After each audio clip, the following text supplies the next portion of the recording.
আসসালামু আলাইকুম ফ্রেন্ডস। আলহামদুলিল্লাহ আমরা একটা সার্ভিসিং কাস্টমার রিভিউ নিয়ে আসলাম। আমাদের সম্মানিত কাস্টমার আমাদের পাওয়ার প্লাস গাড়িটা নিয়েছিলেন, সানারপাড়ে ইউজ করছেন। আলহামদুলিল্লাহ তিনি হেলথ চেক আপের জন্য, গাড়ির হেলথ চেক আপের জন্য আমাদের আজকে শোরুমে এসেছিলেন। এটা আজকে চেক আপ করে নিয়ে যাচ্ছেন। আমরা কাস্টমারের অনুভূতি শুনবো এবং কেমন সার্ভিস পাচ্ছে আপনারা নিজ মুখে শুনে নেন। এবং মাত্র 10 টাকার বিদ্যুৎ খরচে আপনারা 60 থেকে 70 কিলোমিটার যেতে পারবেন। আসসালামু আলাইকুম, ওয়ালাইকুম কেমন আসসালাম। আছেন আপনি? আলহামদুলিল্লাহ, ভালো আছেন? আছি আলহামদুলিল্লাহ। কেমন সার্ভিস পাচ্ছেন? আলহামদুলিল্লাহ, খুব ভালো সার্ভিস পেয়েছি ভালো সার্ভিস গাড়িতে। পাচ্ছেন? জি। আচ্ছা, প্রতিদিন কত কিলোমিটার যাতায়াত করা লাগে আপনার? আমি প্রতিদিন হয়তো ৪ ৪ কিলোর মতো আরকি যাতায়াত করি। ৪ কিলোমিটার। জি, আপ ডাউন তাহলে ৪, ৪ ৮ কিলোমিটার। জি, আচ্ছা, আচ্ছা, আচ্ছা।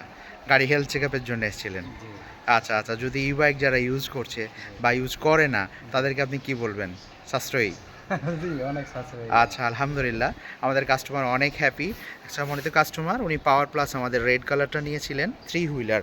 এটা 2 হুইলারও নিতে পারবেন। আর আমাদের সারি, সারি ই-বাইকের শোরুম ভিতরে তো আছেই। তো যদি আমাদের গাড়িটা পছন্দ হয়ে থাকে এবং কাস্টমার অনুভূতি শুনলেন আপনারা, কমেন্ট করে জানাবেন এবং শেয়ার করে দিবেন। যারা ইলেকট্রিক বাইক নিতে চাচ্ছে তারা চলে আসতে পারেন আমাদের স্মার্ট বাইক যাত্রাবাড়িতে।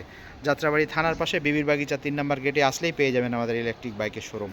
তো আজ এ পর্যন্তই। পরবর্তীতে অন্য কোনো সময় ইলেকট্রিক বাইকের রিভিউ নিয়ে আসবো। ভালো থাকবেন। আসসালামু আলাইকুম।